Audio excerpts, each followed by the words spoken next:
Hi.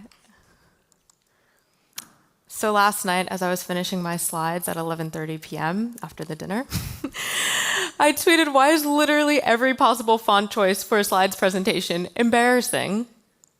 And my friend replied that somebody smart once told me to just use Comic Sans and it will always make your presentation a banger.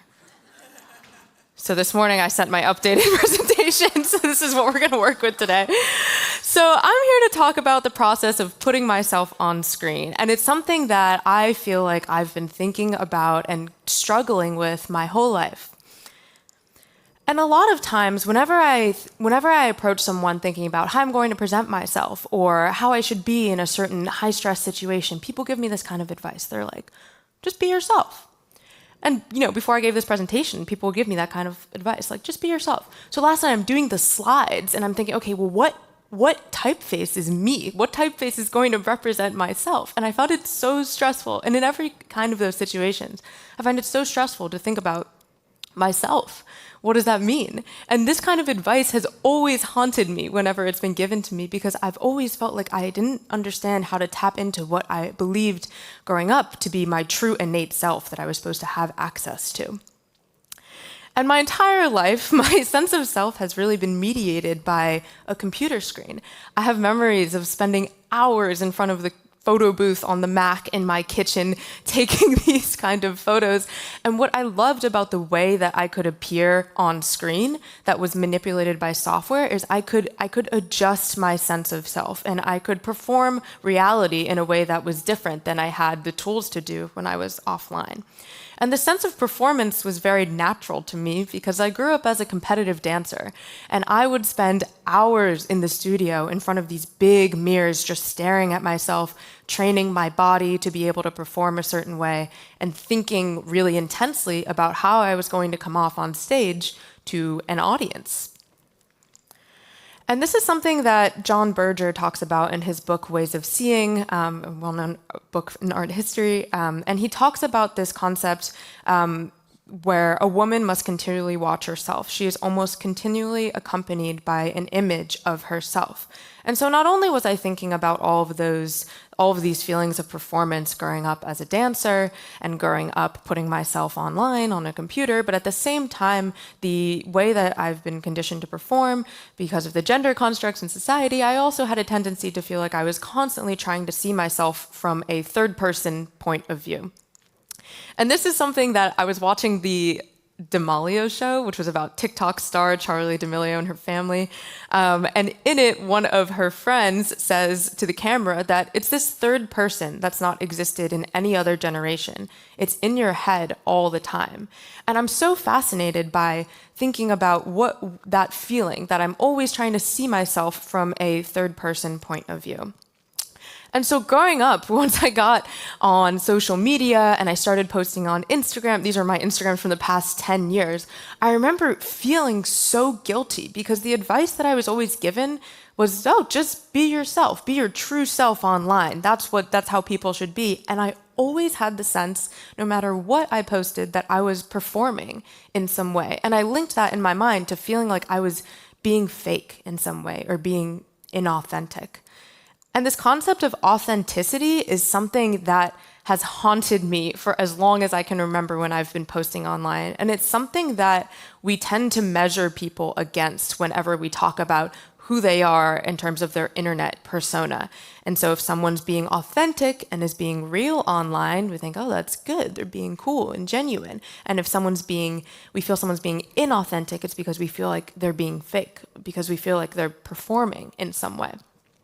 And so I'm an artist and I come from a computer science background and most of my work is software based. And so I started to think about what's a way that I can build something that will allow me to represent myself in a way that I feel like I can't online, in a way that feels really authentic and real. And I thought, okay, well, I spend realistically the majority of my day sitting in front of my computer screen. And so I decided to create a Chrome extension called Glance Back, which once a day at random, when I open a new tab, it takes a photo of me really fast. I don't have time to look cute or fix my hair. And it says, what are you thinking about? And I type in my response. And what happens over time is I start to collect this archive of photos of me just no expression, looking at my screen, and I type in whatever I'm thinking about in that moment. And I created this because I feel like when I'm on my computer, I'm in this kind of hypnotic trance, and I wanted this to pull me out of that, confront me with myself and how I looked in that moment, and then also create this archive over time of images of myself that I otherwise never would have taken. And I thought, okay, maybe this will be the representation of my real self. And I released this publicly as a browser extension that anyone can download. And now there's thousands of people who use it around the world. And I can't see their photos that it takes, but sometimes they'll share on social media and they'll tag me. And so now all of these people have this collection of photos of themselves staring at their computer. And this collection of photos has become really meaningful to me because it represents a side of myself that I'm not putting on the internet, but they're these small personal moments that I share with my computer. And I've been using it for almost 3 years. I have almost 1,000 photos. And every time I look back at these tiny moments where I was making a dinner reservation or I was thinking about something I was searching online, I can remember that moment now because I have it. But otherwise, I would never have captured that moment. And so recently I've been thinking about this concept of the presentation of self in everyday life, which was also mentioned a little bit earlier, but when I made this browser extension, had so many people use it, I thought, okay, is this what our real selves look like? And Irving Goffman, who published the book The Presentation of Self in Everyday Life in 1956, so well before the internet was something people were presenting on, says that the self then, as a performed character, is a dramatic effect arising diffusely from the scene that is presented. So really what he's arguing, he has a dramaturgical theory that every social situation that we're in, we're required to perform in some way. And this was actually really freeing for me to realize, because I've had this feeling that in all these situations I'm performing all the time, and I used to feel a lot of guilt about it because I felt like I should just be myself and it shouldn't feel like that. But reading this helped me understand that we're different in different contexts. And so when I think about the presentation of self now online, I think about how complicated it is because usually in physical space, I'm very different with my close friends when we're having a conversation, or my potential employers, or on the stage right now, I'm very different than I would be in another situation. But what happens online is all of these people in my life that I am different with in different situations, they all follow you online. And so you have this context collapse, and Jenny Odell talks about this in her book, How to Do Nothing, how you have to kind of become this singular identity. You don't have the opportunity on your public social media profile to put out the self that you put out in each different situation. That varies a lot. And so I often describe my relationship with the internet as one of love-hate, and that's the title of this piece that I made earlier this year. This video on the right is actually playing on the phone that sits in this punching bag. And I feel like my relationship with the internet is one of love-hate because I love posting online and sharing things and learning, but at the same time, I've always felt like I kind of hate myself for loving it, and I felt a lot of guilt around enjoying posting online. Yeah. And so I then started to think this past year, where did this sense of performance really come from? And how is my identity being constantly mediated by the media that I'm consuming? And I thought back to when I was younger, pre-internet days for me, and I used to read 17 magazine and these kinds of teen magazines. I grew up in a small town in Pennsylvania, and these were my access to culture. And I remember reading these like they were very prescriptive instructions, like this is how you should be, this is how you should look, this is how you should act. And the tone of the headlines on all of these have a very specific energy to them too. They're very demanding. They say, okay, this is how you should be in certain situations. And so for my latest body of work, I've been really interested in exploring that kind of persuasive tone in language that tells people how they should identify themselves. And so this is the visual I made for my solo exhibition earlier this year, based off of 17 magazine, and I was interested in mimicking that tone. So you can see one of the headlines says, "The trick to intersecting art and technology. He'll love this move." And I had a lot of fun writing all these different headlines. And earlier this summer, I also had the opportunity to do the show in Tokyo. And so I worked with a translator, and I was looking at old Japanese 17 magazines. And she was telling me how, they say a lot of the same things, and they kind of have a lot of the similar tone too. This is how you should look. This is how you should act.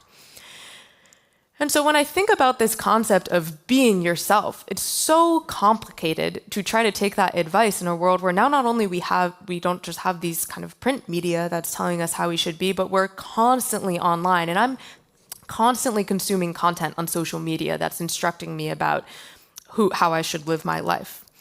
And so when I started thinking about what was the more contemporary example of this language in 17 magazine, I became extremely fixated on these kinds of Instagram graphics. And maybe you've seen these before. They kind of have this very feminine look to them, and they often touch on wellness or self-care or confidence. And they're meant to operate on Instagram in a way that encourages you to kind of like, share, comment, repost on your story and say, like, this is what I believe. So my primary medium is code. I decided it would be really fun to make a generative system that outputs graphics in this style with this tone, but walks the line between sounding sometimes totally normal, like you might see it on Instagram today, all the way to sounding sometimes totally absurd. And so I built this program called Fake It Till You Make It. And I'll let you see some of the things that it outputs. So as I was building this system, I used a kind of collage system with the language where I didn't write anything myself. I spent a lot of time collecting these graphics on Instagram that were actual graphics. And so if I saw one that said, believe in yourself, I would put believe in my verb list and then have verb in yourself as one of my sentence structures, and that just really scaled. So now it's remixing all of the language that's found in these kinds of posts to create output, not only with the text, but also with the sort of sugar cookie aesthetics that it's wrapped in to play on what these media objects are actually doing on Instagram. And there's about 80 billion possible phrases. So when it's generating live each one that you see, it's extremely unlikely you'll ever see the same one again. And so I recently released this project about a week ago and on this platform called Artblocks, but I also wanted these objects to operate where in their originated form on Instagram. And so I have an Instagram account called Fake It Till You Make It LOL. And I post a couple of these every day, and it's been really interesting to see these, which often sound somewhat off and sometimes sound kind of normal, but it's been really fascinating to see them sort of circulate within the culture of these Instagram graphics. But really what I found was most surprising working on this project, because I started it feeling kind of cynical, and I was like, these just tell you how to live your life. You're not going to really get meaning out of these types of graphics. And I've now looked at thousands of these kinds of graphics, and honestly, sometimes some of these I'm like, that's deep, that's honestly meaningful. And so I started thinking, why did I feel so cynical about these before? And I realized it was because I am really hung up again on this concept of authenticity, because I felt like by posting them on Instagram, they were almost these pseudo-religious media objects, like little prayers where you kind of say what you believe. And I realized that I felt frustrated with them because I had a sense that they weren't representing how the true feeling is of what you believe. But the longer that I've been working with these kinds of concepts and thinking about this kind of media, I've realized, and Toby Shorin points this out in his essay After Authenticity, that there's a deep entitlement to the idea of an authentic self. And really, our idea of ourselves is constantly being mediated by an audience and by the type of media that we consume. And I used to feel a lot of guilt about that. But what I've realized spending so much time with these ideas is that that's just, and going back to Goffman, that's really just what forming a self is. And so I've really shifted my mindset from feeling so much guilt around putting myself on screen to really approaching any time that I am posting something online, I'm putting something on the internet, thinking of it as a performance of self, where I'm performing myself on screen, that everything I'm posting is contributing to this kind of distributed avatar that exists online. And Recently this summer, I had the chance to have a post and intervene on the actual Instagram account, which was very exciting for me. And I was very specific about what I wanted them to post. And in the caption of this photo, I say, on Instagram, everyone's performing with their personal profile. That's not to say what happens here isn't meaningful or powerful or real, but I mean that we're always posting with an audience in mind. I make artwork about that experience because the experience of performing myself on the internet has always felt both beautiful and absurd. I dream that people find my work and use it as a tool to contemplate their own relationship to the way that they present themselves online. So I'll leave you with some generated words from my computer. You're online and you deserve a right life. Thank you. Oh, yeah. Thank you. Yay. Okay, we have a little bit of a very exciting exercise. We have 3 minutes until we end here, and you will have to go to lunch, okay? So there are 3 minutes left for an audience Q&A. I would love for that questions to come from one of you, potentially 2 of you. We have a kind human over here who is with a microphone, so if any of you want to raise a question, either to any of these 3 speakers or to them as a whole, please put up your hand. Cool. Here we have the first question. So say your name and then where you come from and then a question. Yes, hello. My name is Mate and I came from IKEA Marketing and Communications. And I have a question to Matt. And all of the presentations were very meaningful to me. But my question to you, Matt, is that if people make content on Twitter themselves and communicate their view, then how do you see the difference between following someone on Twitter and subscribing to a feed, or following someone on YouTube or any social media? How do you see the difference between why is it more meaningful to subscribe to a feed? I was hoping you were going to ask me what I had for dessert. Or something like that.